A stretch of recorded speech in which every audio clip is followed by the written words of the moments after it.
বাচ্চারা যেখানেই স্বাধীনতা পায় সেটাই হচ্ছে বাচ্চাদের ছুটির পারফেক্ট জায়গা। আর দাদার বাড়ি নানার বাড়ির চেয়ে স্বাধীন জায়গা আমার মনে হয় না আর কোথাও আছে।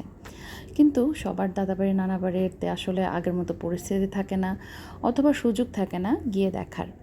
তো আমার ছোট ছেলের বন্ধুর মা শ্বশুরবাড়ি খুবই কাছে, একেবারে বসুন্ধরা থেকে মাত্র 20 মিনিটের রাস্তা, এবং শ্বশুরবাড়িটা এত বড় যে তারা অনেকটুকু জায়গাতেই তাদের রিসোর্ট করে রেখেছে, যেটা হচ্ছে শীতলক্ষ্যা রিসোর্ট, পূর্বাচলে অবস্থিত। একেবারে 300 ফিট থেকে মাত্র 20 মিনিটের মধ্যেই পৌঁছানো যায়।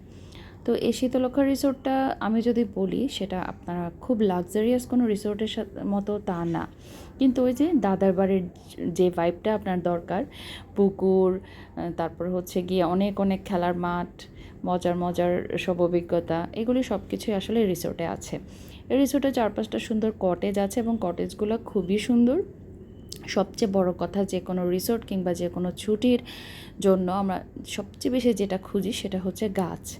যত গাছ ততই সুন্দর, এবং এই রিসোর্টে যথেষ্ট পরিমাণ গাছ আছে, এবং প্রতিটা কটেজই বেশ সুন্দর। হ্যাঁ, এখানে অনেক মানুষ আসা যায় না, 40-50 জনের জন্য আমার মনে হয় একটু ছোট হয়ে যায়।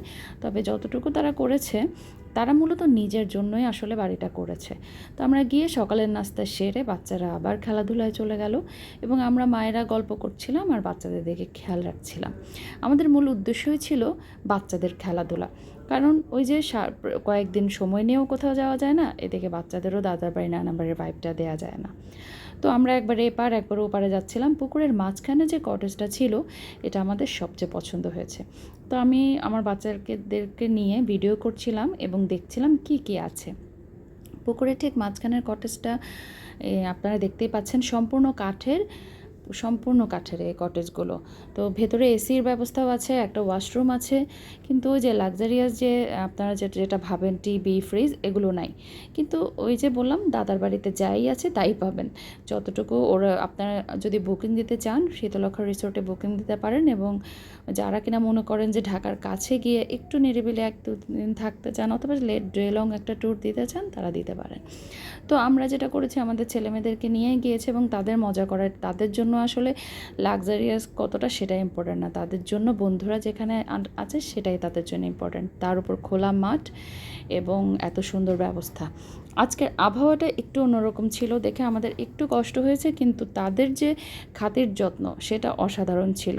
কটেজের কেয়ারটেকাররা একটু পরপরই খবর নিয়েছে, ওখানকার একটা কেয়ারটেকারই ছিল সারাক্ষণ বাচ্চারা যাতে কোথাও না চলে যায় সেদিকে খেয়াল রাখছে। তারপর সেই কটেজের হচ্ছে পুকুরটা দেখেন কি সুন্দর, আমার বড় ছেলে তো সারাটা দিন মাছ ধরেছে। আর খেলার জন্য শুধু দোলনাটাই ছিল, এবং দোলনা 2-3টা যথেষ্ট পরিমাণ দোলনা আছে, এবং দোলনায় আমরা একটু পরপরই বাচ্চাদের নিয়ে বসছিলাম, মজা করছিলাম, যত রকমের খেলা ছোটোখাটো বাচ্চাদের সাথে খেলা যায় আর কি। ওই দেখুন, গ্রামে আসলে যা হয়, সাপ আমার চোখে পড়বেই। আজকে আবার ছিল আমার ছোট ছেলের আরেক বন্ধুর বার্থডে, তো ওর কেকটাও ভাবি নিয়ে আসলো। তারপর আমরা সেই কেক কেটে বিকালের দিনটা ভালোভাবে কাটালাম। এটা আমরা যখন দুপুরে খাওয়া শেষ করি, তখন আমরা এই কাজটা করি। তো বাচ্চাদেরকে নিয়ে আবারও মাঠে গেলাম। মাঠে গিয়ে ওদের হচ্ছে অনেক পরিকল্পনা আছে, ভবিষ্যতে তারা সুইমিং পুল দিবে, অনেক কিছু করবে। তো সব কিছুর মাঝখানে দুপুরের খাবার, তারপর দিন শেষে বিকেলের খাবারটাও খুবই মজাদার ছিল, এবং যতটা আইটেম আমার মনে হয় ওদের পক্ষে করা সম্ভব সবই করেছে। তো আলহামদুলিল্লাহ, আল্লাহর কাছে হাজারো কোটি শুকরিয়া আজকের দিনটার জন্য।